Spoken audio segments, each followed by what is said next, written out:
আমার কিছু কিছু ভাই আছে একটা ছোট্ট একটা মামলা খেয়ে পালায় বেরিয়ে গেছে, দেশে নাই। আর আমরা হাজার হাজার মামলা নিয়ে মৃত্যুদণ্ড মাথায় নিয়ে এই দেশের মাটিতে টিকেছিলাম। আর ওনারা আজকে এসেই মুক্তিযোদ্ধা দেশপ্রেমী সেরে গেছে। আমাদের প্রথম কাজটা কি? প্রথম কাজই হলো বিএনপিকে ধোলাই করা, কিন্তু কোনো লাভ হবে না। বিএনপি এই দেশে শহীদ রাষ্ট্রপতি জিয়া রহমানের গড়া দল। বিএনপি এই দেশে দেশনেত্রী বেগম খালেদা জিয়ার হাতে লালিত একটি দল।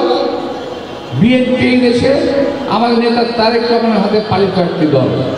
এই মুহূর্তে তারেক রহমানের দলকে আমাদের লালন করতে দেখাশোনা করছে। সুতরাং এই দলকে টোকা দিয়ে ফেলে দেওয়ার চিন্তা ভাবনা কেউ দয়া করে করবেন না। অনেকে ভাবছেন যা ভাবছেন করে ফেলবেন না। বিএনপিকে অবজ্ঞা করে, বিএনপিকে খাটো করে বাংলাদেশে কোনো রাজনৈতিক সিদ্ধান্ত জনগণের পক্ষে সিদ্ধান্তটি বাতিল করতে পারবে না। বিএনপি কথা বলে, 17 বছর কথা বলেছে জনগণের জন্য। বিএনপি 17 বছর রাজপথে লড়াই করেছে। বিএনপির অনেক রক্ত ঝরেছে। বিএনপির নেতাকর্মীরা জেল করেছে। এখানে এমন একজন নেতাকর্মী নাই যারা জেলে যায় নাই। এইটা কারো অঙ্গুলি হেলনে চলে যাওয়ার বিষয় না। সুতরাং হুমকি দামকি যারা দিচ্ছেন কম দিন, দয়া করে এই কাজগুলো করবেন না। বিএনপি টোকা দিয়ে ফেলে দেওয়া দল না। ওই কয়েকজন ইউটিউবার আর কয়েকজন ঢাকায় বসে বসে সেদিন দেশ থেকে ফেরত আসলেন। অনেকে বলছিলেন দেশেই আসবেন না, এখন দেশে আসছেন, আইসা নতুন মুক্তিযোদ্ধা আসছেন।